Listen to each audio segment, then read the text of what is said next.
let's begin with the breaking updates now coming in. Vice President Jagdeep Dhankar has expressed concern over the current political scenario in the country, saying today's political atmosphere is not favorable for Indian democracy and social health, dismissing former Rajasthan Chief Minister Ashok Gehlot's claim that presiding officers of the Parliament, the Rajya Sabha Chairman and the Lok Sabha Speaker are under pressure. The VP said that he neither functions under any pressure nor exerts pressure on anyone. Dhankar, who has himself served as governor, has made has also had multiple run-ins with Mamata Banerjee during his tenure, and also said that constitutional authorities are often criticized, particularly when the state and central governments belong to different political dispensations.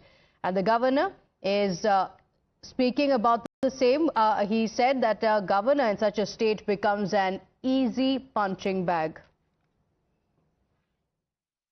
राज्यपाल जब प्रांत में होता है तो easy punching bag है। राज्य की सरकार यदि केंद्र की सरकार के अनुरूप नहीं है तो आरोप लगना बहुत आसान हो जाता है। पर समय के साथ बदलाव आया और उपराष्ट्रपति भी इसमें जुड़ गया और राष्ट्रपति जी को भी इस दायरे में ले लिया गया। यह चिंतन, चिंता और दर्शन का विषय है।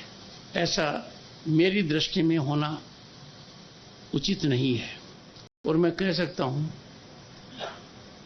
मेरे पर कोई दबाव नहीं है। My colleague Arpita is joining us on the broadcast with the details. Arpita, the statement of the Vice President Jagdeep Dhankar is significant because this comes at a time when many states have seen a war of words play out between the governor as well as the state government. In Kerala in particular as well, recently we had seen the Chief Minister and the governor exchanging several letters over Bharat Mata, with the governor even responding and saying that such a charge against the Raj Bhavan is unacceptable.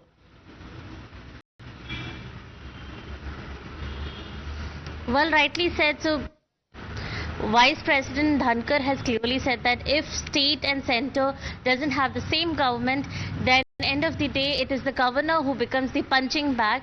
And one such example is from Kerala, where even earlier, before current governor Rajendra Arleker was appointed, earlier when it was Arif Mohammad Khan, even then Kerala had a tussle between the LDF government and governor again and again. There was an ongoing tussle, and when the new governor was appointed later, there was a hope that this tussle will come to an end, but there seems to be no end to this tussle, because now again there is a row over the Bharat Mata photo, after which Chief Minister had written letter to Governor Rajendra Arleker, after which Raj Bhavan responded. Then he again, Chief Minister again wrote a letter to Rajendra Arleker defending his minister, that whatever his minister did was not violation of the protocol. In fact, his ministers also keep hitting out at the governor, saying that it is the Raj Bhavan who is working against the constitution, and so there is no end to this tussle. So what Vice President Dhankar said is almost true in this state, where governor and LDF government keeps having problem again and again. Okay, all right. So what is the ex-governor and the current Rajya Sabha chair referring to? The context of the comment is the run-ins between the governors and the governments in the states where the BJP is not in power. For example, we've seen in Tamil Nadu as well, time and again, the governor R.N. Ravi versus Chief Minister M.K. Stalin. In fact, we've also seen in West Bengal, C.V. Ananda Bose as well as Mamata Banerjee's Trinamool Congress government. And earlier, we had also seen Arif Mohammad Khan as well as the Kerala government as well in many face-offs. Many of these cases, the bitter conflicts have gone to the courts as well. Mohit Bhatt, my colleague, is also on the broadcast with us. And Mohit, Jagdeep Dhankar's statements are very, very significant because we have seen several such governor versus government battles playing out, whether it is in Tamil Nadu, whether it is in West Bengal and Kerala.